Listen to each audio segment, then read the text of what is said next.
Assalamualaikum warahmatullahi wabarakatuh. Kembali lagi di pembelajaran biologi kelas 10. Kali ini kita akan belajar tentang metode ilmiah. Metode ilmiah merupakan suatu cara atau metode untuk memecahkan suatu masalah dengan langkah-langkah tertentu, sistematis, logis, dan empiris. Jadi langkah-langkahnya harus urut dan tidak boleh dibolak-balik. Adapun langkah-langkah metode ilmiah kita kenal dengan 8M. Yang pertama yaitu merumuskan masalah. Nah, yang namanya masalah ini bisa muncul secara sengaja maupun tidak sengaja ya. Untuk memudahkan kalian menemukan permasalahan, kita bisa melihat dari berbagai sumber, misalkan dari penelitian yang telah dilakukan oleh para peneliti sebelumnya, serta menganalisis hasil penelitiannya.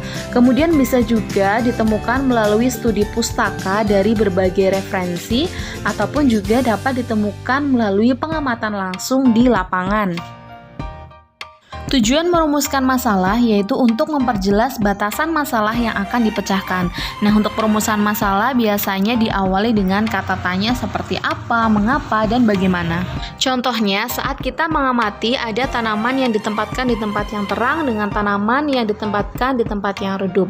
Ternyata kedua tanaman tersebut pertumbuhannya sangat berbeda ya. Hal ini dikarenakan ada faktor cahaya yang berbeda di antara keduanya. Maka dari itu bisa dirumuskan, rumusan masalahnya adalah bagaimana pengaruh cahaya terhadap pertumbuhan tanaman. Yang kedua yaitu mengumpulkan data dan keterangan. Nah, untuk pengumpulan keterangan ini dapat dilakukan dengan studi referensi berupa hasil penelitian yang sesuai ataupun berupa teori dan konsep. Contohnya pada rumusan masalah tadi berarti kalian harus mencari data tentang faktor-faktor luar yang mempengaruhi pertumbuhan tanaman khususnya cahaya. Yang ketiga yaitu menyusun hipotesis.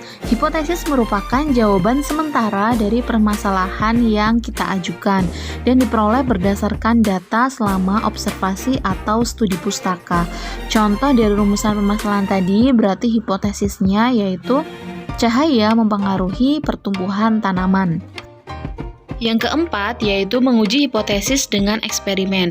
Ada beberapa hal yang perlu kalian siapkan. Yang pertama, menyiapkan alat dan bahan, langkah kerja dan biaya penelitian, serta menentukan kelompok-kelompok penelitian.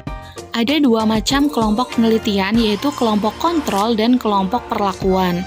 Kelompok kontrol merupakan kelompok yang tidak diberi perlakuan, sedangkan kelompok perlakuan pastinya merupakan kelompok yang diberi perlakuan tertentu.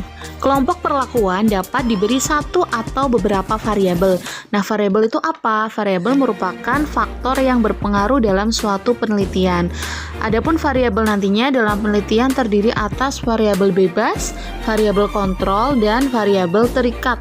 Variabel bebas merupakan variabel yang sengaja dibuat tidak sama dalam suatu penelitian. Contoh variabel bebas pada rumusan masalah yang sebelumnya yaitu cahaya terang, cahaya redup, atau gelap. Variabel kontrol adalah variabel yang dibuat sama dalam suatu penelitian. Berarti di penelitian tadi untuk variabel kontrol contohnya misalkan jenis tanaman harus sama, kemudian kondisi tanah, suhu, air, udara, kelembaban itu harus sama. Kemudian variabel terikat adalah variabel yang muncul karena adanya variabel bebas. Nah, berarti contohnya pada penelitian pengaruh cahaya terhadap pertumbuhan tanaman yang diharapkan atau dari hasil penelitiannya adalah pertumbuhan tanaman. Berarti bisa juga dari tinggi tanaman, kemudian dari jumlah daun, ataupun kondisi warna daun.